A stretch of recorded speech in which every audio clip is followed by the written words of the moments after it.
원단은 저기 내가 지금 또 얘기했다고 했는데 그러면 대지세리 네 내가 쫙가면 다시 도와 이거 당연히 공부를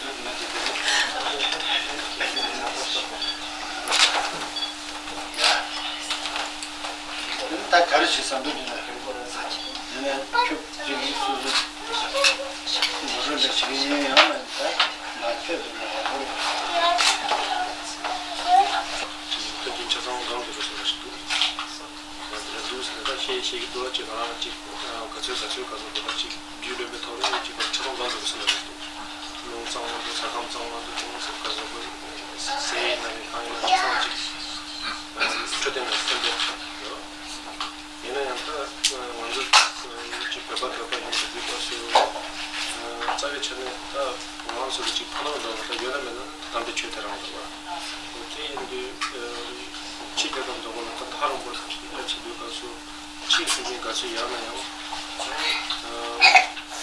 가서 최대세야 나오는데 이 공시지가 남는지 알아서 같이 공시지가 봐. 나와서 그래서 지금 이거는 지라서 팔에 메모리 가지고 상위 준비지 된대야 그때지요. 이 공시라는 있는 것도 스멜을 챙고 아무런 것도 있는데 감에 되는 양파지 야 그래서 소소지 그까는 무슨 나오는데 가서 지 파시 그래도 들어오는 지 자리에서 들어오고 지금도 어때인데 지금다 가서 이유리 그다음에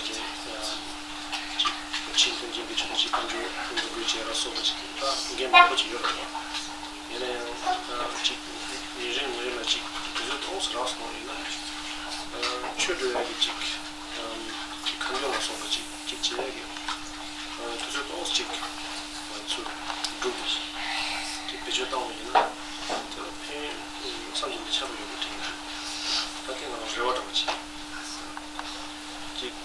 남의 스디가서 그지 가장 먼저 시작을 가요 말에 같이 강스르고 장로를 생기를 된다 하나 전하면 한조리 드니 지키시지경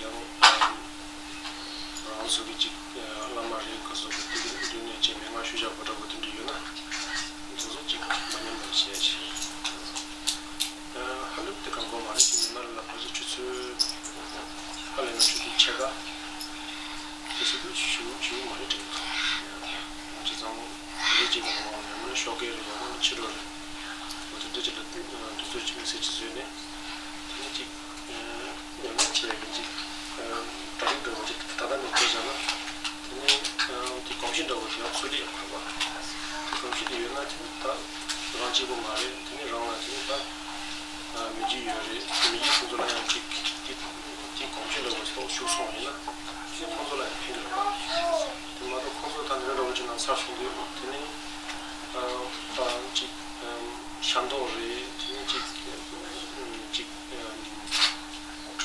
계제했다는데 그때도 설명했는데 아직 파트도 지켜봐 있어서 지열어 봐. 그냥 타와 대표 만나서 처음도 타와도 못지도 않게 가요 말이야. 그냥 파노도 나야 지금 내가 열어 봐. 이게 되는 거였어. 단단히 지다리가 오치자고는 그냥 공존하더니 제가 우수 때 별로 먹어 봐. 영화식이 더 기분 잘 오고 봐. 그래서 그냥 내가 다 같이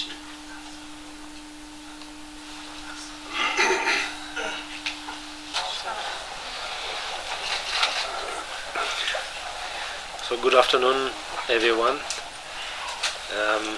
I once again welcome all of you for this practice of Yidam, in short. Sometimes known as a deity, sometimes known as a wisdom aspect. But all in all, it's a practice that I think that most of you are familiar with. Part of it's a part of a practice that is very commonly known in the Vajrayana tradition of the Buddhism, and particularly that of the Tibetan Buddhism. And so we are all participating with that practice, so that hopefully we'll be able to accumulate karma in general, but particularly the good karma, and then at the end of the day find some understanding or perspective about contentment. And that's the simplest and the most practical way I can put it together. Of course, there are more traditional and more elaborate way of talking about it, which is that in short, it is known that after several actually years of having gone through the intellectual training, the philosophical training of the Buddhism for years and years, then finally, meaning that once the individual's consciousness is quite aware and used to and quite comfortable with the understanding of what, let's say, what everything is all about in a way, particularly what is the best we can extract from this precious human existence. Of course, there are many things that we can extract from this human existence. We can extract the commonly known things like power, of course, which is a very interesting thing, and in the same way fortune, which is equally interesting, and then of course fame. So those are the common sort of factors that we all seek when we are human beings. When we are born as a human being, it's one of the most, as I say, daily breads in a way, sort of, that we all seek. So those are the things we can extract, and we can become experts. We can become best in these sort of ways, and perform very well and do very well for ourselves. Yet now, if our understanding is to find some sense of contentment, and not just be driven by these common factors such as power, fortune and fame, but to be able to make worthwhile of whatever profession, whatever livelihood that we are all working towards, then the spiritual way of going about it is it's very essential. And so, from a spiritual perspective, then if you want to extract something, then particularly from the Buddhist perspective, it is that of seeking for what is known as enlightenment, of course. Enlightenment, in a way, that is, in short,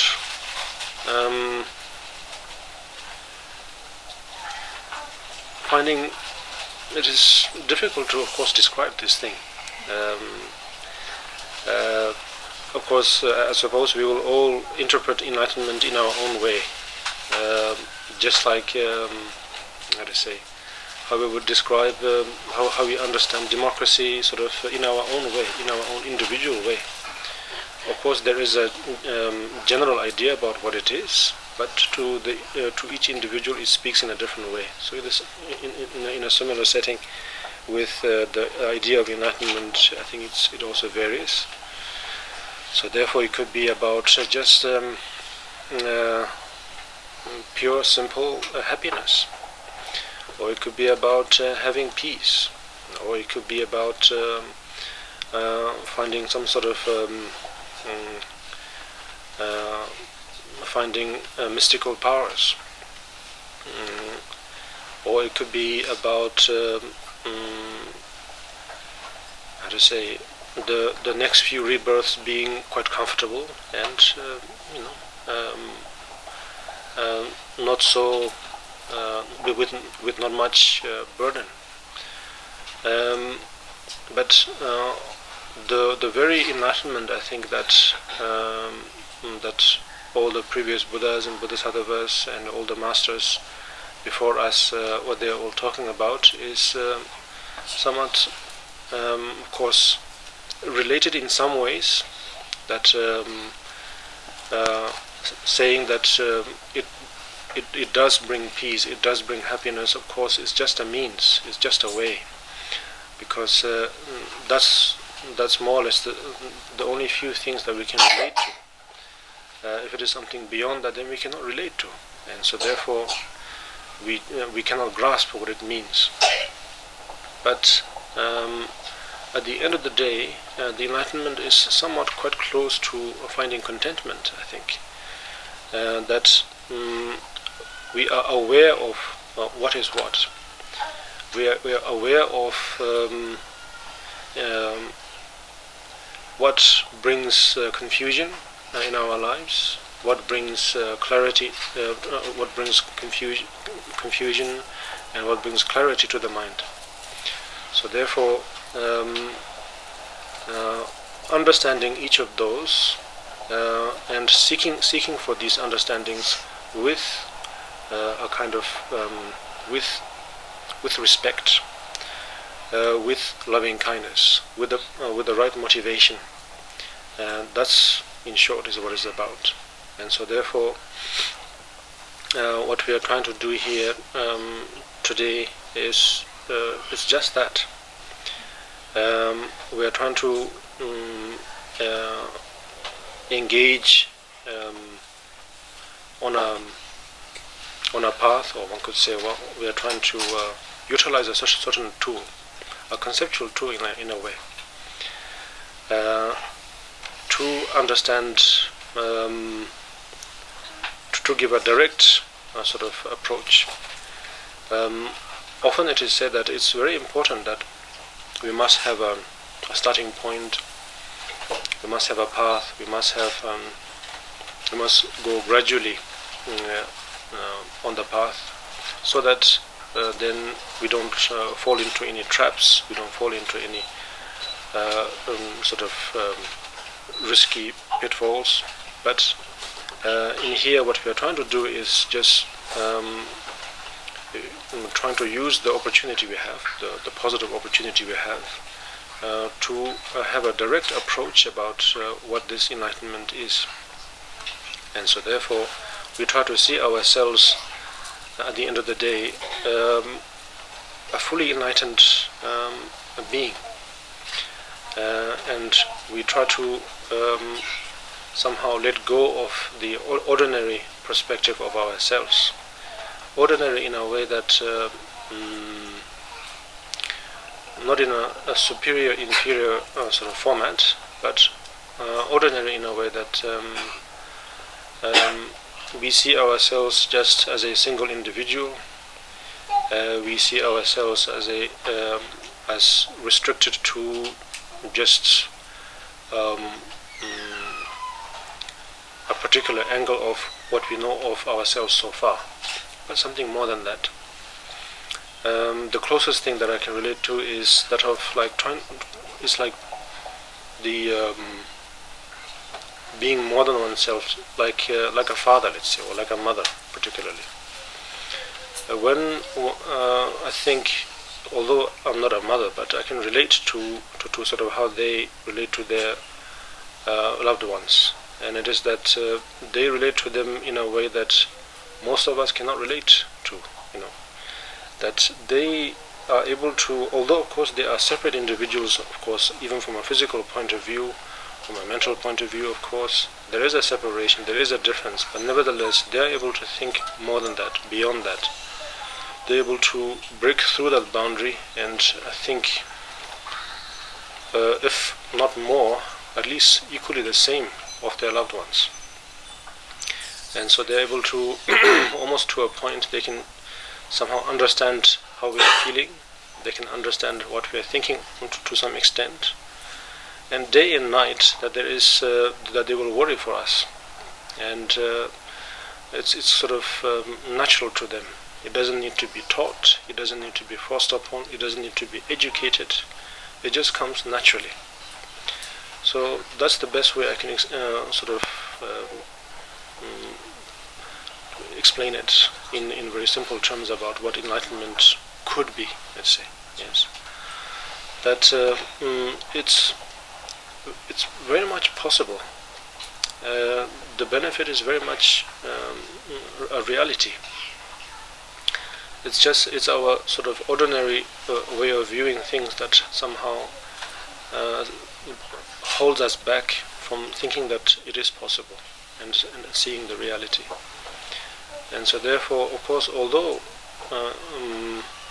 we are really giving ourselves very little time to actually utilize these precious and rare teachings, nevertheless, even if it's just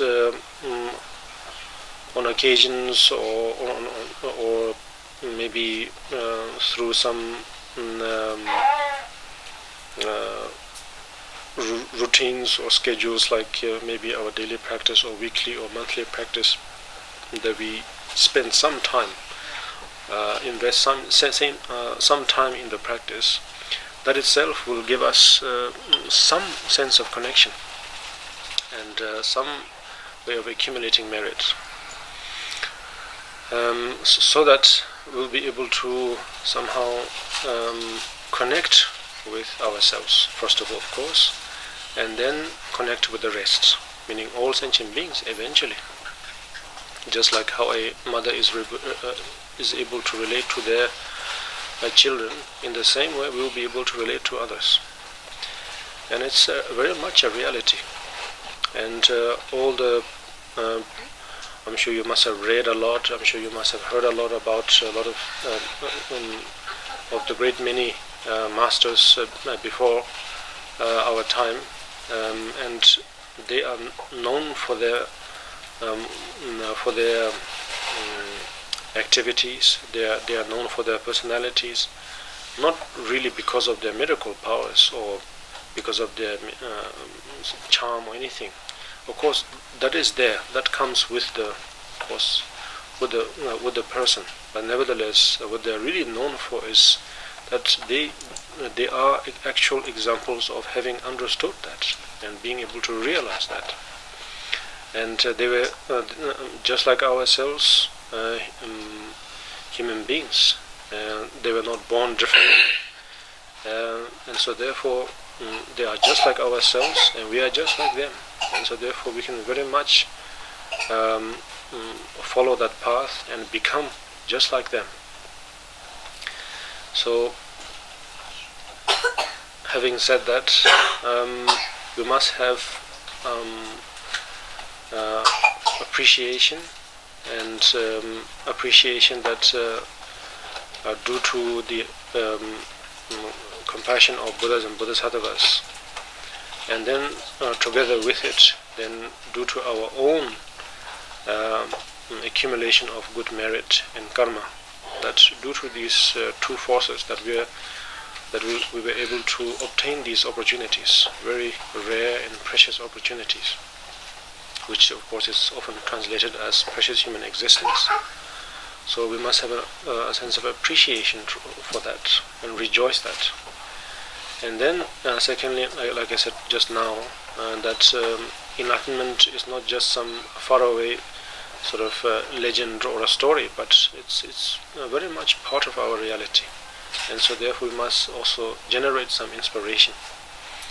And then also at the same time we must have also accumulate some joy as well. That following this path is not a tiring, sort of burdensome journey, a long journey that at the end of the day we experience burnout and then eventually lose our way. But rather it's actually a very joyful path that how to say, if you look at the life stories of such as the Milarepas and so on, and that they were able to find joy in what they do. Although, of course, from our perspective, it's a life that is as good as that of a nomad or a insane person.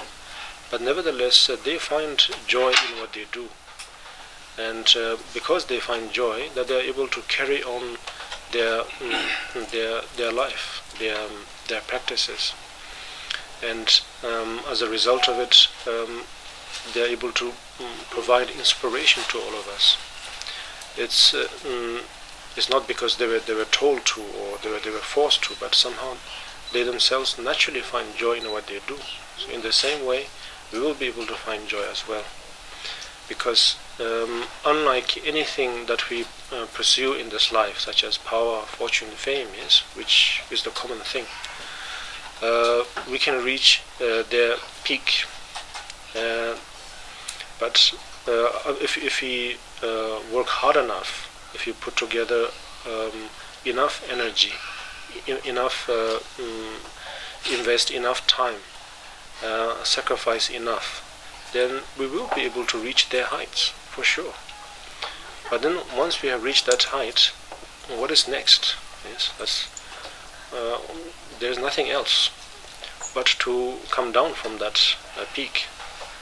So whereas in pursuing enlightenment, this path of caring, path of understanding, path of courage, yes, it is put together and it is described to us as if there is a peak, that there is a final goal, but that is just a temporary, sort of like a metaphor. Whereas its joy is not in reaching the end, but enjoying the journey itself. So therefore, each day is new, each day is adventurous, each day is full of possibilities and opportunities. And so therefore, there is never a dull moment, that there is never a tiring moment. And so everything is fresh. And as a result of it, and then one doesn't feel somehow, it doesn't feel stale, doesn't feel that it's sort of, after some time, losing its sort of vigor or life. Because although it may have a perspective of a similar routine, but at the end of the day, each moment is different from the other. Because each of them have a sort of course, each of them have some sort of similarity, of course, from many angles. But nevertheless, they are all new, and therefore we are able to somehow break through this idea that there is no permanent past or permanent future or permanent present. And so therefore we are able to break through the time, break through all kinds of barriers. Otherwise we are always burdened by past and frightened by future, and therefore we lose the present moment as well. And so therefore this path that we take is far more enjoyable, far more meaningful, and so therefore there's all the joy that we can already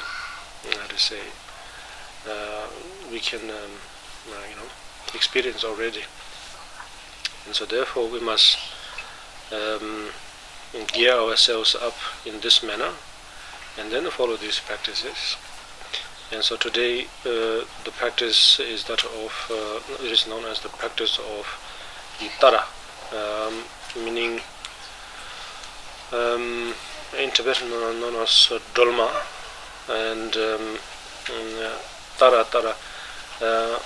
I think it says within the initiation itself that long ago that there was, in fact, of course, a person who was equally interested, let's say, like ourselves, if not more, about following the ways of the Buddhas and Bodhisattvas, and then basically her journey, her activity is that I think is very interesting in a way. She was born to a Chakravartin, meaning a universal monarch, and so of course she was a young princess, and their kingdom had the fortune of hosting at the time an enlightened being, a Buddha, in fact a fully enlightened being. And so according to their time and era and their mentality and culture, that individuals, they had this, again, same, I think, barrier that only through a, how to say, man's birth that one is able to attain enlightenment, but not through a woman's birth. So therefore, she was, for her it was at the same time a challenge, and at the same time felt that this doesn't really go along with the teaching, and so therefore she, at the end of the day, she asked the Buddha himself about this, and Buddha answered that it is very much possible, of course, that there is that enlightenment is not restricted or limited to anything at all, as long as there is, as they say, where there's a will, there's a way, sort of thing. That as long as one has the drive, one has the aspiration, that one can seek enlightenment and attain enlightenment in any form. And so from that moment onwards, then she took up refuge in front of the Buddha, generated bodhicitta, which is the enlightened mind, as they say. I don't know if mind is a right word for it, but probably some say enlightened heart. And then after several eons, then reach enlightenment.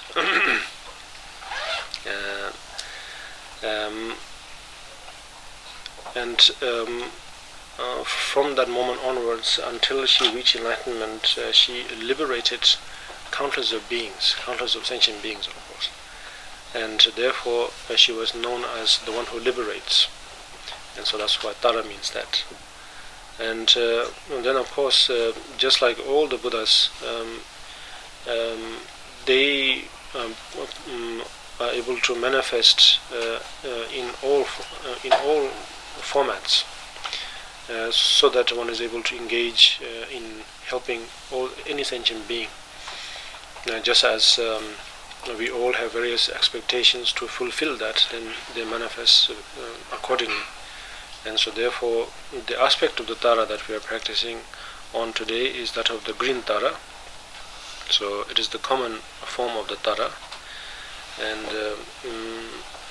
often the green colored Tara is related to I think the one who is able to liberate ourselves from various obstacles, basically all forms of obstacles. Obstacles in short of that of the body, speech and mind, and that is the practice we are focusing on, using that as a sort of a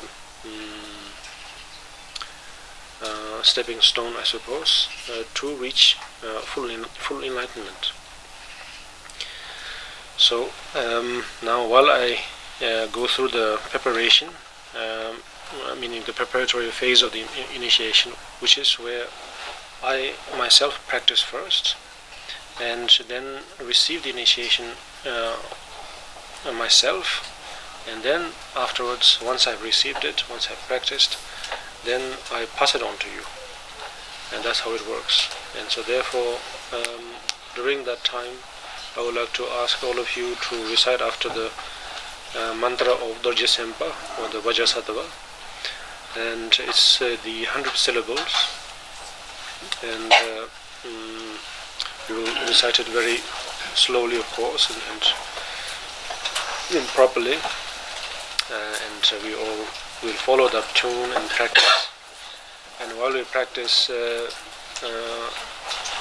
if you are familiar with the practice of Ngondro, which I think most of you are, then try and meditate according to the instruction of the practice, where we meditate the Buddha, the Dorje Sempa on top of us, on top of one's head, and then the right big toe, the first toe of the Dorje Sempa, sort of right above one's top of one's head.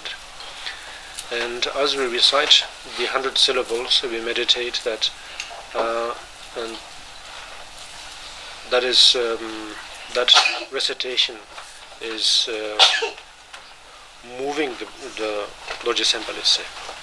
We have these sayings in English that such and such word moved us, he moved us, she moved us. In a way, sort of moved us from our core, in a way. Because the recitation of the 100 syllables is recited from the depth of our heart, of understanding that till now I had mistakenly thought that I had how to say, related to the reality in the most unnatural way, and so therefore it has caused me great confusion. Such as believing that I could protect, first of all, thinking that there is a person or personality or an individual or a target where we can where we can identify that as oneself or ego or the individual. And then in order to somehow now preserve this, then we deploy all kinds of mental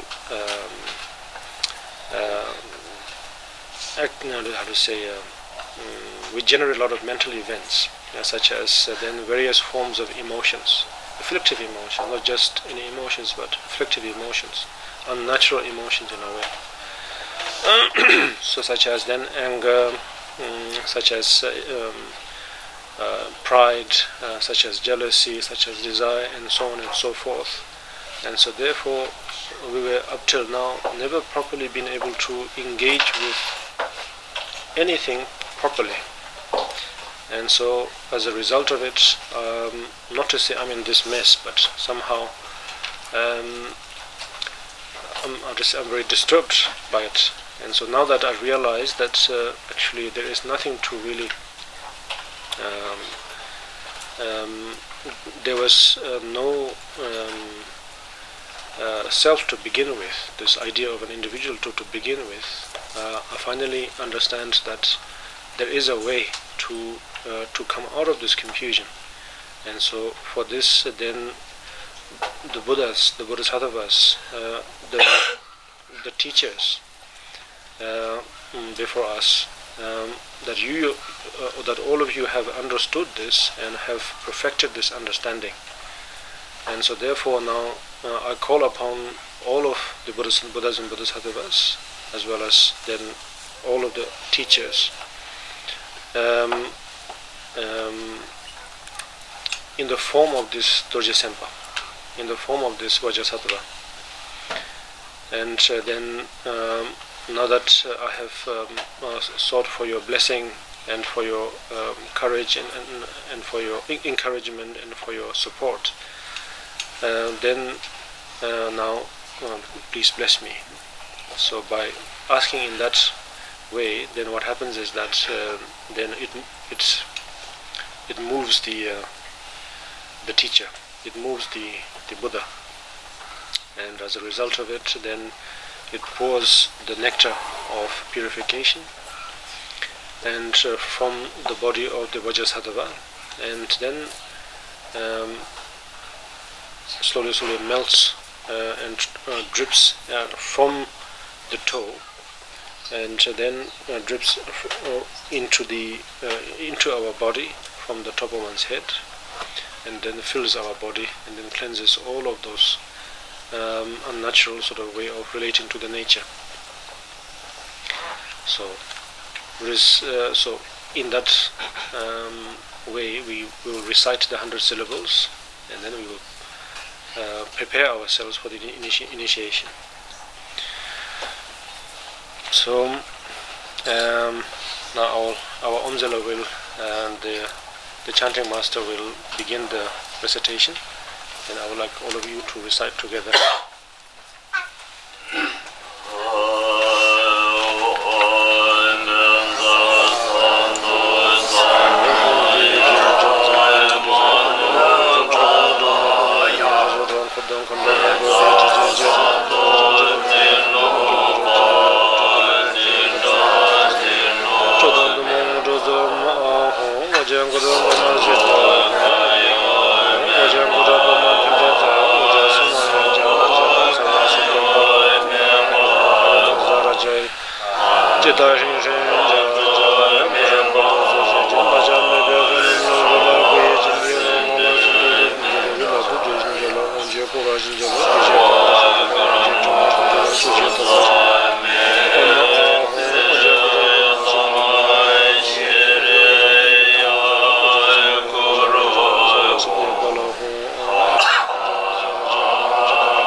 Thank you.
Taran Damba Zamjen, Hanam Jinen, Trusarada, Lai Chunen, Dabayin, Dejen Dagin, Tru Solo, Uma Sawata.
Menjara Amerda, Gundale, Hana, Hon, Pede, Menjara Amerda, Gundale, Hana, Hon.